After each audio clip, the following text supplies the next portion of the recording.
பரலோக ராஜ்யத்தில் பிரவேசிக்க குழந்தைகளைப் போல மாறுங்கள் என்று சொன்ன இறைமகனாம் இயேசு கிறிஸ்துவின் இனிய நாமத்திலே உங்கள் அனைவரையும் அன்போடு கூட வாழ்த்துவதிலே மிகுந்த மகிழ்ச்சி அடைகின்றேன்.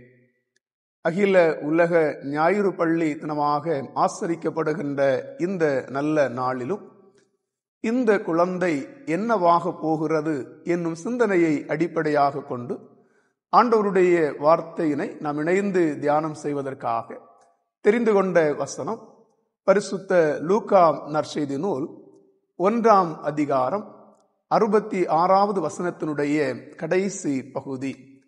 லூக்கா 1ஆம் அதிகாரம் 66வது வசனத்தின் கடைசி பகுதி. இந்த பிள்ளை எப்படிப்பட்டதாய் இருக்குமோ என்றார்கள்.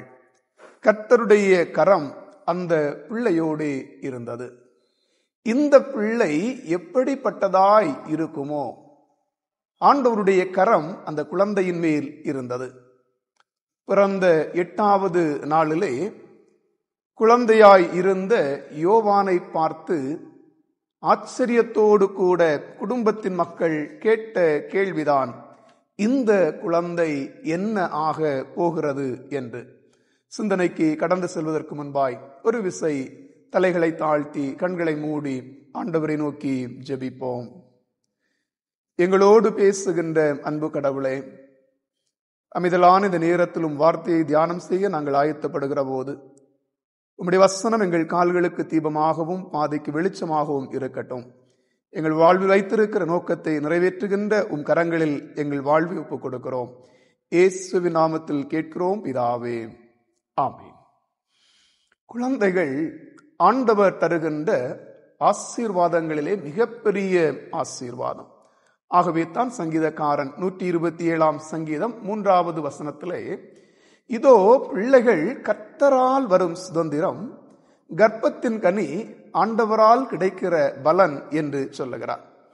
ஒரு தாயினுடைய வாழ்விலே மிகப்பெரிய சந்தோஷம் என்பது தன்னுடைய கழுத்து நிறைய தங்க நகைகளை அணிந்து அலங்காரமாய் இருப்பதை விடவும், தன்னுடைய செல்ல குழந்தையினுடைய அன்பு கரம் தன் தோளை அணைத்து கொண்டிருக்கின்ற அந்த அணைப்பு தான் மிகப்பெரிய மகிழ்ச்சியான அனுபவம். ஆகவே தான் ஒரு வீட்டிலே ஒரு குழந்தை பிறக்கின்ற போது அந்த வீட்டில் உள்ளவர்கள் மட்டுமல்ல, அந்த குடும்பமே சந்தோஷம் அடைகிறது. குடும்ப உறவுகள் எல்லாம் அந்த குழந்தையை காண்பதற்கும் அந்த குழந்தையை தூக்கி சுமப்பதற்கும் ஆசைப்படுகிறது உண்டு. அந்த குழந்தையினுடைய எதிர்காலம் எப்படி இருக்குமோ என்று சொல்லுகின்ற எதிர்பார்ப்பு அப்போதிலிருந்தே ஆரம்பமாகிறது. ஆகவே தான் ஒரு குழந்தை தன்னுடைய முதலாவது பிறந்த நாளை கொண்டாடுகின்ற போது அந்த குழந்தை எதிர்காலத்திலே என்ன ஆக மாறப்போகிறது என்று அறிவதற்கு ஆவலாக ஒன்றுமறியாத அந்த பச்சிலம் குழந்தைக்கு முன்பாக பல பொருட்களை அடுக்கி வைப்பார்கள். பணத்தை வைப்பார்கள், நகையை வைப்பார்கள், வேதத்தை வைப்பார்கள், புத்தகத்தை வைப்பார்கள், பேனாவை வைப்பார்கள், அந்த பிள்ளை விரும்புகின்ற இனிப்பு வகைகளை வைப்பார்கள். அந்த பிள்ளை என்ன பொருளை எடுக்கும் என்கின்ற ஆவலோடு காத்திருப்பார்கள். அந்த பிள்ளை எடுக்கக்கூடிய பொருளை வைத்து இந்த பிள்ளை இன்னவாக மாறப்போகிறது என்று ஒவ்வொருவரும் ஒவ்வொரு விதமான கருத்துக்களையும் சொல்லிவிடுவார்கள். காரணம், ஒரு குழந்தை சிறு வயதில் இருக்கின்ற போதே அந்த குழந்தையினுடைய எதிர்காலம் எப்படி இருக்கிறதோ என்று சொல்லி அறிவதற்கான ஆசை எல்லாருக்கும் உண்டு. 1984ஆம் ஆண்டு டிசம்பர் மாதம் 4ஆம் தேதி ஆஸ்திரேலியாவில் உள்ள மெல்போர்ன் நகரிலே அபூர்வமான ஒரு குழந்தை ஒன்று பிறந்தது. இந்த குழந்தைக்கு 2 கைகளும் இல்லை, 2 கால்களும் இல்லை. பெற்ற தாயினிடத்திலே அந்த குழந்தையை தாதியர் கொண்டு வந்து கொடுத்த போது அந்த தாய் தன்னுடைய குழந்தையை வாங்க மறுத்தாள். குழந்தையை காண வேண்டும் என்று ஆசையோடு வெளியிலே காத்திருந்த தந்தையினிடத்திலே கொண்டு சென்ற போது மருத்துவமனை விட்டே அவர் வெளியே போய்விட்டார். அங்கிருந்தவர்கள் எல்லாம் அதிர்ச்சியோடும் ஆச்சரியத்தோடும் அந்த குழந்தையை பார்த்து கேட்டார்கள், இந்த குழந்தை என்ன ஆக போகிறது, இந்த குழந்தையினுடைய எதிர்காலம் எப்படி இருக்க போகிறதோ என்கின்ற கேள்விகள் தான் இருந்தது. இந்த குழந்தைதான் இன்று பல நிலைகளிலே தன்னுடைய பேச்சாலும் இசையாலும் தன் எழுத்தாலும் நடிப்பாலும் உலகளாவிய நிலையிலே சாதனை படைத்துக் கொண்டிருக்கிறது என்று சொன்னால் நம்ப முடிகிறதா? எல்லாராலும் அறியப்படுகிற நிக் என்று சொல்லுகின்ற நிக்கோலஸ் ஜேம்ஸ் தான் இந்த குழந்தை. லூக்கா 1ஆம் அதிகாரத்திலே அபியா என்னும் ஆசாரிய வகுப்பை சார்ந்த சகரியாவுக்கும் ஆரோனின் வம்சவழியிலே வந்த அவருடைய மனைவியாகிய எலிசபெத்திற்கும் பிள்ளை இல்லாமல் இருந்தது.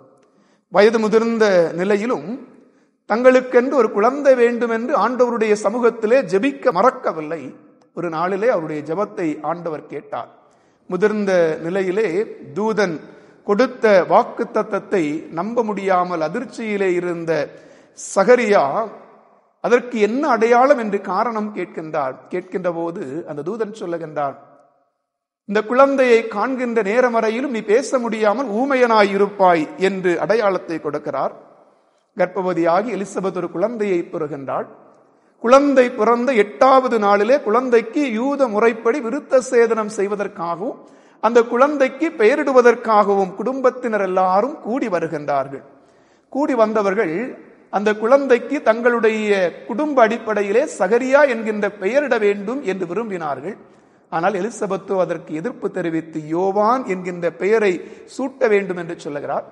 குடும்பத்திலே இப்படி ஒரு பெயர் இல்லையே என்று எல்லாரும் குழம்பி போய் நிற்கின்ற நேரத்திலே பிள்ளையின் தந்தையாகிய சகரியாவினிடத்திலே என்ன பெயர் சூட்ட வேண்டும் என்று செய்கையினாலே கேட்டார்கள். கேட்டபோதும் சகரியா சொல்லுகின்ற ஒரு பலகையிலே அழகாய் எழுதுகின்றார், யோவான் என்று எழுதுகின்றார். இதை பார்த்தபோது எல்லாரும் ஆச்சரியத்தோடு கூட கவனிக்கின்றார்கள். யோவான் என்று எழுதின மாத்திரத்திலே சகரியாவுடைய அடைக்கப்பட்ட வாய் திறந்து அவர் பேச ஆரம்பிக்கின்றார்.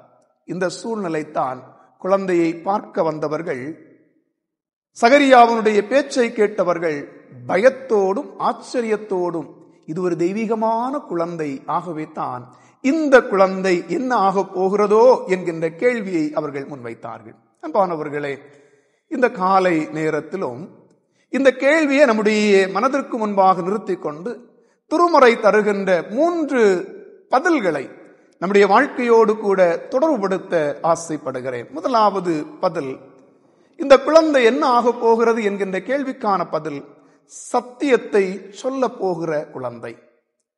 சத்தியத்தை சொல்ல போகிற குழந்தை. லூக்கா 1ஆம் அதிகாரம் 76, 77 ஆகிய வசனங்களிலே சகரியா பரிசுத்த ஆவியினாலே நிரப்பப்பட்டு யோவானை குறித்து சொன்ன வார்த்தை, நீயோ பாலகனே உன்னதமானவருடைய தீர்க்கதரிசி எனப்படுவாய், கர்த்தருடைய வழியை ஆயத்தம் பண்ணுவாய், தேவனுடைய ஜனங்களுக்கு பாவ மன்னிப்பாகிய ரட்சிப்பை தெரியப்படுத்துவாய் என்று சொல்லி, அதாவது கடவுளுடைய வார்த்தையை கேட்டு உண்மையாய் உரக்க சொல்ல போகிற ஒரு தீர்க்கதரிசி என்று யோவானுடைய தந்தையாகிய சகரியா சொல்லுகின்றார்.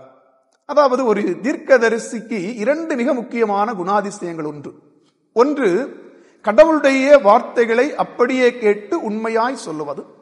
இன்னொன்று, எந்த அதிகாரத்திற்கும் பயப்படாதபடிக்கு துன்பத்திலும் தைரியத்தோடு கூட பேசுகின்ற ஆற்றல். அதைத்தான் இந்த யோவான் சொல்ல வருகின்றார். சத்தியத்தை சொல்ல போகின்ற ஒரு குழந்தை. பொதுவாக அரசர்களுக்கு முன்பாக போகக்கூடிய புலவர்கள் எல்லாரும் அரசரை புகழ்ந்து பாடுவார்கள். காரணம், அவர்களிடத்திலிருந்து ஏதாகிலும் கிடைக்க வேண்டும் என்று. ஆகவே சில நேரங்களில் அவர்கள் உண்மைக்கு மாறாய் பொய்யை கூட அரசரை புகழ்ந்து சொல்லுவார்கள். ஆனால் ஒரு தீர்க்கதரிசி அப்படி அல்ல, உள்ளதை உள்ளபடியே சொல்லக்கூடிய தைரியம் பெற்றவர்கள். அப்படிப்பட்ட ஒரு தீர்க்கதரிசியாக இந்த குழந்தை மாறப்போகிறது என்று சொல்லப்படுகிறது. 2 சாமுவேல் 12ஆம் அதிகாரத்திலே நாத்தான் தீர்க்கதரிசி தாவீது ராஜாவுக்கு முன்பாக சென்றபோது அதிகாரத்திற்கு பயப்படாதபடி தாவீதினுடைய தவறை சுட்டி காட்டுகின்றார். 1 ராஜாக்கள் 18ஆம் அதிகாரத்திலே எலியா பாகால் தீர்க்கதரிசிகளுக்கு முன்பாக நின்றபோது கர்த்தரே தெய்வம் என்பதை அறிக்கை செய்கின்றார். எரேமியா 7ஆம் அதிகாரம் 20ஆம் அதிகாரத்திலே படிக்கின்ற போது கள்ள தீர்க்கதரிசிகள் நடுவிலே பாதிக்கப்பட்டிருந்த எரேமியா தீர்க்கதரிசி கடைசி நேரத்திலும் பாபிலோனுடைய சிறையிருப்பின் எச்சரிப்பைத்தான் நாட்டு மக்களுக்கும் அரசருக்கும் கொடுக்கின்றார். அதனால் கிடைத்தது துன்பங்களும் பாடுகளும் சிறை அனுபவங்களும் தான். இங்கேயும் யோவான் என்கின்ற குழந்தையை பற்றி பிறப்பிலே சொல்லப்பட்ட ஒரு செய்தி, இந்த குழந்தை என்ன ஆக போகிறது என்றால் சத்தியத்தை அறிவிக்க போகிறது. மத்தேயு 3ஆம் அதிகாரம் 12வது வசனத்திலே மனம் திரும்புங்கள், பரலோக ராஜ்யம் சமீபித்திருக்கிறது என்கின்ற சத்தியத்தை தான் முதலிலே யோவான் அறிவிக்கின்றார். 5வது வசனத்திலே எங்கிருந்து வந்தவர்கள் இந்த சத்தியத்தை கேட்டார்கள் என்றால் யோவானுடைய ஊரில் இருக்கக்கூடிய எருசலேம் நகரத்தார், பக்கத்தில் இருக்கக்கூடிய யூதேயா தேசம் முழுவதும், யோர்தானுக்கு அடுத்த சுற்றுப்புறத்திலும், அப்படி என்றால் திரளான மக்கள் கேட்பதற்காக வந்தார்கள். யார் யார் வந்தார்கள் என்றால், லூக்கா 3ஆம் அதிகாரம் 12 - 15 வரையுள்ள வசனங்களிலே படிக்கின்ற போது 3 விதமான மக்கள் இந்த சத்தியத்தை கேட்க வந்திருக்கிறார்கள். ஒன்று சாதாரண மக்கள், இன்னொன்று சமயத் தலைவர்கள், பரிசேயர்கள் இருந்தார்கள், சதுசேயர்கள் இருந்தார்கள். மூன்றாவது போர் சேவகர்கள் கூட யோவான் சொன்ன சத்தியத்தை கேட்க வருகிறார்கள். லூக்கா 3ஆம் அதிகாரம் 14வது வசனத்திலே இந்த ஜனங்களை பார்த்து யோவான் சொல்லுகிற செய்தி, மனம் திரும்புங்கள், 2 அங்கிகளை உடையவர்கள் இல்லாதவர்களுக்கு ஒன்றை கொடுங்கள், அதே போல ஆகாரம் இருக்கிறவர்களும் இல்லாதவர்களுக்கு கொடுங்கள் என்று. அதே நேரத்திலே பரிசேயரை பார்த்து சதுசேயரை பார்த்து சொன்ன செய்தி, விரியன் பாம்பு குட்டிகளே, வரும் கோபத்துக்கு தப்பித்துக் கொள்ள உங்களுக்கு வகை காட்டினவன் யார்? மனம் திரும்புதலுக்கு ஏற்ற கனிகளை கொடுங்கள் என்கின்ற எச்சரிப்பை கொடுக்கிறார். போர் சேவர்களுக்கு சொல்லுகின்ற செய்தி லூக்கா 3:14, ஒருவருக்கும் தீங்கு செய்ய வேண்டாம், காரணமில்லாமல் ஒருவரையும் குற்றவாளி ஆக்க வேண்டாம், லஞ்சம் வாங்காமல் உங்கள் சம்பளமே போதும் என்று இருங்கள். அப்படி என்றால் சத்தியத்தை சத்தியமாய் சொல்லுகின்ற ஆற்றல், அந்த சத்தியத்தை அறிவிக்கப் போகின்ற ஒரு குழந்தையாக யோவான் இருக்கிறதை வெளிப்படுத்துகிறது. அன்பான ஆண்டவருடைய பிள்ளைகளே, இன்றைக்கு ஆண்டவரின் குழந்தைகளாக இருக்கக்கூடிய நாம் எப்படி மாறிக்கொண்டிருக்கிறோம்? கடவுளுடைய வார்த்தைகளின்படி பொய் சொல்லாமல் உண்மையை பேசுகின்றவர்களாய் உண்மை வாழ்க்கை நமக்கு இருக்கிறதா? சிறு பிள்ளைகளாக இருக்கின்ற போது பிள்ளைகளுக்கு பெற்றோராக இருந்தாலும் திருமறை பள்ளி ஆசிரியர்களாக இருந்தாலும் சொல்லிக் கொடுக்கிற ஒரு செய்தி, பிள்ளைகளை பொய் சொல்லக்கூடாது. காரணம், ஆண்டவர் கொடுத்த கட்டளை பொய் சொல்லக்கூடாது என்று சொல்லி. ஒரு காலகட்டத்திலே கிறிஸ்தவர்களை குறித்து சொல்லுகின்ற போது வேதக்காரர்கள் பொய் பேச மாட்டார்கள். இன்றைக்கு நம்முடைய நிலை அதே நிலையில் இருக்கிறதா, இல்லை மாறி இருக்கிறதா என்பதை சிந்தித்து பார்க்க வேண்டும். ஆண்டவராகிய இயேசுவானவர் சொல்லுகின்றார் மத்தேயு 5ஆம் அதிகாரம் 37வது வசனத்திலே, உள்ளதை உள்ளதென்றும் இல்லதை இல்லதென்றும் சொல்லுங்கள். இந்த குழந்தை என்ன ஆக போகிறது என்ற கேள்வியினுடைய முதல் பதில் சத்தியத்தை சொல்ல போகிற குழந்தை. இரண்டாவது பதில் சரித்திரம் படைக்க போகிற குழந்தை. சரித்திரம் படைக்க போகிற குழந்தை. முன்னாள் குடியரசுத் தலைவர் டாக்டர் APJ அப்துல் கலாம் அவர்கள் சொல்லும் போது, நமது பிறப்பு ஒரு சம்பவமாக இருக்கலாம், நமது பிறப்பு ஒரு சம்பவமாக இருக்கலாம், ஆனால் நமது இறப்பு ஒரு சரித்திரமாக மாற வேண்டும் என்று சொல்லி. யோவானுடைய பிறப்பு ஒரு சம்பவம் அல்ல, அந்த பிறப்பே ஒரு அதிசயமாக இருந்தது. அவருடைய வாழ்க்கை வித்தியாசமாயிருந்தது, அவருடைய இறப்பு ஒரு சரித்திரமாக மாறி இருந்தது என்பதை திருமறை தெளிவாய் சொல்லுகிறது. லூக்கா 1ஆம் அதிகாரம் 36வது வசனத்திலே தேவதூதன் மரியாளிடத்திலே சொல்லுகின்ற போது, இதோ உன் இனத்தாளாகிய எலிசபெத் தன் முதிர் வயதில் ஒரு புத்திரனை கர்ப்பம் தரித்திருக்கிறாள், மலடி என்று சொல்லப்பட்ட அவளுக்கு இது 6ஆம் மாதம் என்று சொல்லி.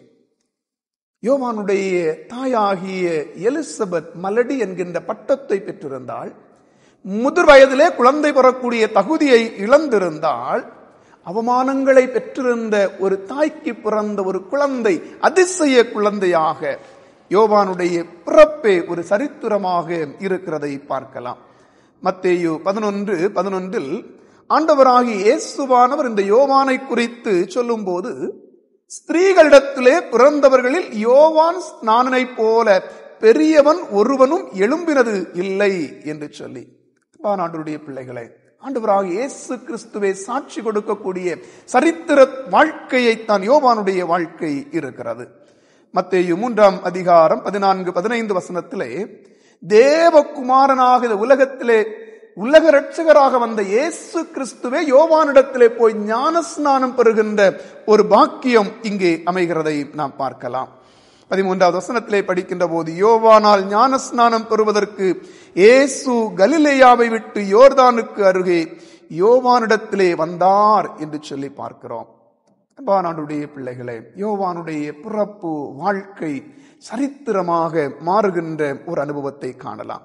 அறிஞர் ஒருவர் சொல்லுகின்ற போது இப்படி சொன்னார், ஒரு விதைக்குள் அடங்கி இருக்கின்ற பெரிய மரம் போல, ஒரு விதைக்குள்ளாக சிறிய விதைக்குள்ளாக அடங்கி இருக்கக்கூடிய பெரிய மரம் போல ஒவ்வொரு குழந்தைகளுக்குள்ளும் ஒரு பெரிய எதிர்காலம் அடங்கி இருக்கிறது என்பதை ஒரு நாளும் மறந்து போகவே கூடாது. அன்பானவர்களே, இன்றைக்கு நம்முடைய பிள்ளைகளுடைய வாழ்விலும் ஒரு பெரிய எதிர்காலம் சரித்திரம் படைக்க போகக்கூடிய, சாதனை படைக்கக்கூடிய நிலையிலே ஒரு பெரிய எதிர்காலம் அடங்கி இருக்கிறது என்பதை ஒரு நாளும் மறந்து போகக்கூடாது. ஆண்டவருடைய வசனத்திலே பிள்ளைகளை வழிநடத்துவதற்கு தவறி போகவும் கூடாது.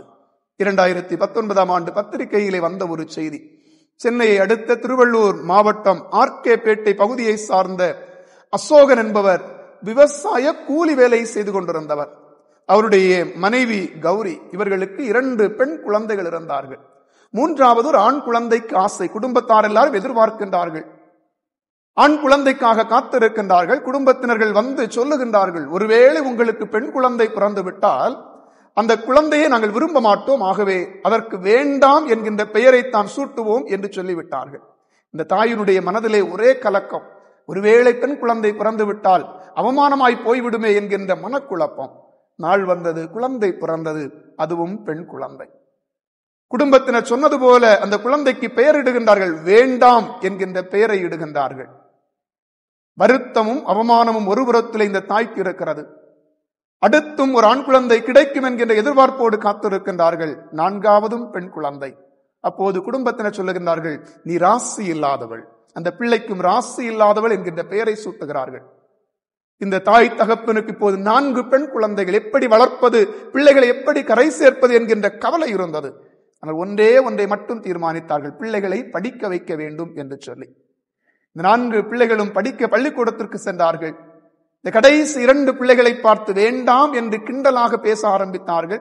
ராசி இல்லாதவள் என்று சொல்லி கேவலமாய் கூப்பிட ஆரம்பித்தார்கள். வீட்டிற்கு வந்து பிள்ளைகள் சொல்லுவார்கள், நாங்கள் பள்ளிக்கூடத்திற்கு போக விரும்பவில்லை. இந்த தாய் சொன்னார்கள், நாங்கள் இந்த கூலி வேலை செய்து உங்களை படிக்க வைக்கிறோம்.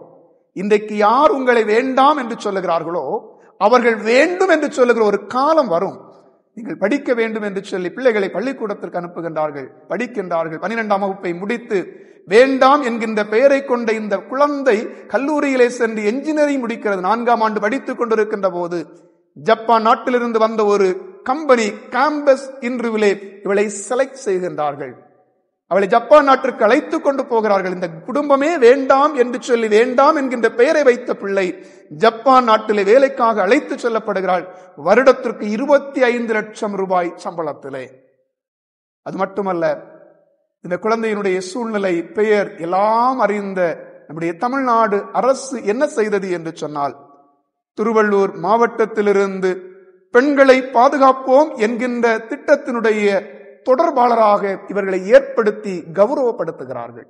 எந்த குடும்பத்தின் மக்கள் வேண்டாம் என்று சொல்லி வெறுத்து வேண்டாம் என்று பெயர் வைக்க காரணமாயிருந்தார்களோ, இன்றைக்கு இதே பிள்ளையிடத்திலே வந்து எங்கள் பிள்ளைகளுக்கு வாழ்வதற்கு வழிகாட்ட வேண்டும் என்று கேட்கின்றார்கள். அன்பானவருடைய பிள்ளைகளை, சரித்திரம் படைக்க போகின்ற குழந்தை நம்முடைய வீட்டு பிள்ளைகளும் ஆண்டவருடைய வசனத்திலே நிலைத்திருந்த கடமைகளை கருத்தாய் செய்கின்ற போது சரித்திரம் படைக்கின்ற பிள்ளைகளாய் மாறப்போகிறது. கடைசியாக 3வது பதில், சாட்சியாய் நிற்க போகிற குழந்தை.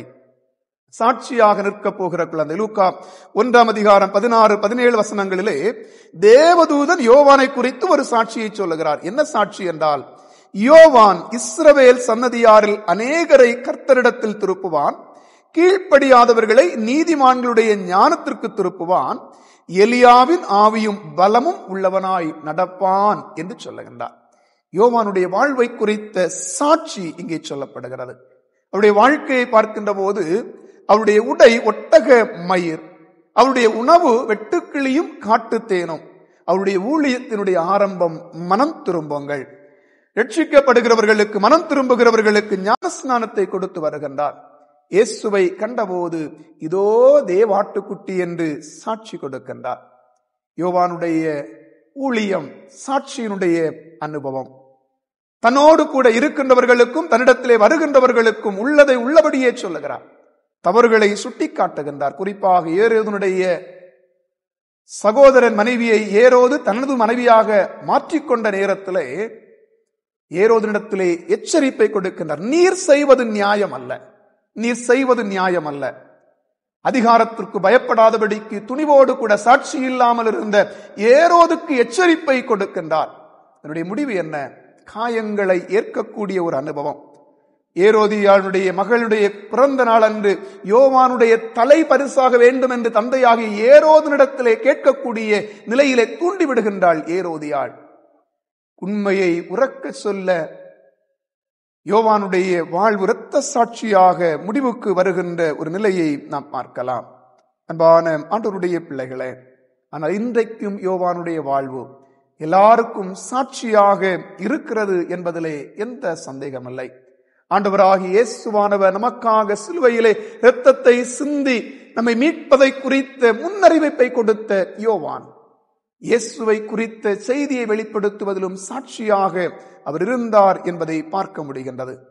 18ஆம் நூற்றாண்டிலே இங்கிலாந்தில் உள்ள தொழிற்சாலையிலே வேலை பார்த்த சிறுவர்களுக்கு கொடுக்கப்பட்ட பட்டம் திருடர்கள், கொலைகாரர்கள், குற்றவாளிகள், குடிகாரர்கள், அட்டகாசம் செய்கிறவர்கள், பரிகாசம் செய்கிறவர்கள் என்கின்ற பெயர் சிறுவர்களுக்கு கொடுக்கப்பட்டது. சமூகத்தினாலே ஏன் இந்த பெயர் கொடுக்கப்பட்டது என்றால் அதற்கு காரணம் இருந்தது. 6 நாட்கள் தொழிற்சாலையிலே வேலை செய்த சிறுவர்கள் ஞாயிற்றுக்கிழமையிலே வீதியிலே வந்து செய்த அட்டகாசங்கள், அவர்கள் செய்த திருட்டுக்கள் ஏராளம். ஒரு முறை ஒரு ஞாயிற்றுக்கிழமை மாலையிலே ராபர்ட் ரைக்ஸ் என்பவர் ரோடு வழியாக சென்று கொண்டிருந்த போது ஒரு கூட்டம் சிறுவர்கள் சேற்றை கிளறிக்கொண்டு ஒருவர் மீது ஒருவர் வீசி எறிந்து கொண்டிருந்தார்கள். அப்போது எதிர்பாராத நிலையிலே வெள்ளை சட்டை அணிந்து கொண்டு அந்த வழியே வந்த ராபர்ட் ரைக்ஸினுடைய வெள்ளை சட்டையின் மேல் சேரும் சகதியும் பட்டு அதனுடைய நிறம் மாறுகிறது. அப்படியே ஒரு கணம் அவரை பார்த்து கொண்டே நிற்கின்றார்கள்.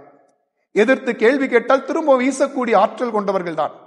ஆனால் இந்த ராபர்ட் ரைக்ஸ் என்ன செய்தார் என்று சொன்னால், அமைதியாக கோபப்படுவதற்கு பதிலாக அவர்களை பார்த்து சிரிக்கின்றார். அவருடைய அருகிலே செல்லுகின்றார். சென்று கேட்கின்ற ஒரு கேள்வி என்ன என்று சொல்லி பார்க்கின்ற போது, நீங்கள் என்ன செய்கிறீர்கள்? நீங்கள் பள்ளிக்கூடத்திற்கு போகிறீர்களா, படிக்கிறீர்களா என்று ஆர்வத்தோடு கேட்கின்றார். கேட்ட மாத்திரத்திலே அவர்கள் யோசிக்கின்றார்கள், இதுவரையிலும் தங்கள் அருகிலே வந்து அன்போடு யாரும் பேசவில்லையே, இவர் யார் என்று சொல்லி அவரோடு பேச ஆரம்பிக்கின்றார்கள். அவர்கள் நாங்கள் படிக்கவில்லை, தொழிற்சாலையில் வேலை பார்க்கிறவர்கள் என்று சொல்லி தங்கள் சூழ்நிலையை சொல்லுகின்றார்கள். அப்போது அவர் அந்த சிறுவர்களை பார்த்து சொன்னார், ஞாயிற்றுக்கிழமையிலே நீங்கள் ஆலயத்திற்கு வாருங்கள், உங்களுக்கு நான் படிக்க சொல்லித்தாரேன். வேதத்தை சொல்லிக் கொடுப்பதற்கு முன்பாக எழுத படிப்பதற்கு அவர்களுக்கு சொல்லிக் கொடுக்கின்றார். வேதத்தையும் அதனூடாய் சொல்லிக் கொடுக்கின்றார். ஒழுக்கத்தையும் கற்றுக் கொடுக்கின்றார். அவருடைய வாழ்க்கையெல்லாம் மாற ஆரம்பித்தது. அன்பான ஆண்டவருடைய பிள்ளைகளை, இன்றைக்கு மிஷனரிகள் நம்முடைய மத்தியிலே வந்தார்கள். பிள்ளைகளுக்கு சண்டே ஸ்கூலிலே ஆரம்பித்தார்கள், வசனங்களை சொல்லிக் கொடுத்தார்கள். படிப்பறிவில்லாமல், உடுப்பதற்கு உடை இல்லாமல், தெரியாமல் இருந்த அந்த சன்னதியினுடைய பிள்ளைகள் எல்லாம் இன்றைக்கு அதிகாரத்திலே உயர்ந்து நிற்கிறார்கள் என்று சொன்னால், கிறிஸ்தவர்கள் என்கின்ற அடையாளத்தோடு சாட்சியோடு கூட நிற்கிறார்கள் என்று சொன்னால், ஆண்டவருடைய அன்பு என்பதை ஒரு நாள் நாம் மறந்து போகவே கூடாது. இந்த குழந்தை என்ன ஆகப் போகிறது என்று யோவானுடைய பிறப்பிலே கேட்கப்பட்ட கேள்வி. யோவான் சத்தியத்தை சொல்லுகின்ற ஒரு மனிதராக, சரித்திரத்தை படைக்கின்ற ஒரு மனிதராக, சாட்சியாய் ஆண்டவருக்கு முன்பாக நிற்கக்கூடிய ஒரு மனிதராக மாற்றப்படுகிறார். ஒருவேளை இன்றைக்கு நம்முடைய வாழ்வை குறித்து இந்த குழந்தை என்ன ஆகப் போகிறது என்கின்ற கேள்வி நம் ஆண்டவருடைய வசனத்தில் நிலைத்திருக்கின்ற போது உண்மையுள்ளவர்களாக, சத்தியத்தை சொல்லுகின்றவர்களாய், சரித்திரம் படைக்கப் போகின்றவர்களாய், சாட்சியாய் மாறுகின்ற ஒரு வாழ்வை ஆண்டவர் நமக்கு தருவார். ஆண்டவர் தாம் இந்த வார்த்தைகளின் மூலமாய் நம் அனைவரையும் ஆசீர்வதிப்பாராக. ஆமென். ஜெபம் செய்வோம். அன்பு நிறைந்த எங்கள் நல்ல கடவுளை, ஆசீர்வாதம் நிறைந்த சந்தோஷமான இந்த வேளையிலும் உடைய வார்த்தைகளை நாங்கள் கேட்பதற்கு ஆண்டவர் எங்களுக்கு அனுகிரகம் தந்தீர். இந்த குழந்தை என்ன ஆகப் போகிறது என்கின்ற கேள்வி ஆண்டவருடைய ஆசீர்வாதமாய், சத்தியத்தை சொல்லுகின்ற குழந்தையாய், சரித்திரம் படைக்கின்ற ஒரு குழந்தையாய், சாட்சியாய் நிற்கக்கூடிய நிலையிலே ஆண்டவர் மாற்றுகின்றேன். ஒவ்வொரு குழந்தைகளை குறித்தும் ஆண்டவர் ஒரு நோக்கத்தை வைத்திருக்கின்றேன். அந்த நோக்கத்தை நிறைவேற்றுவதற்கு உடைய கரங்களிலே அன்பு குழந்தைகளை நாங்கள் ஒப்புக் கொடுக்கிறோம். கர்த்தர் பொறுப்பெடுத்து ஆசீர்வதியும். இயேசுவின் நாமத்தில் கேட்கிறோம் பிதாவே. ஆமென்.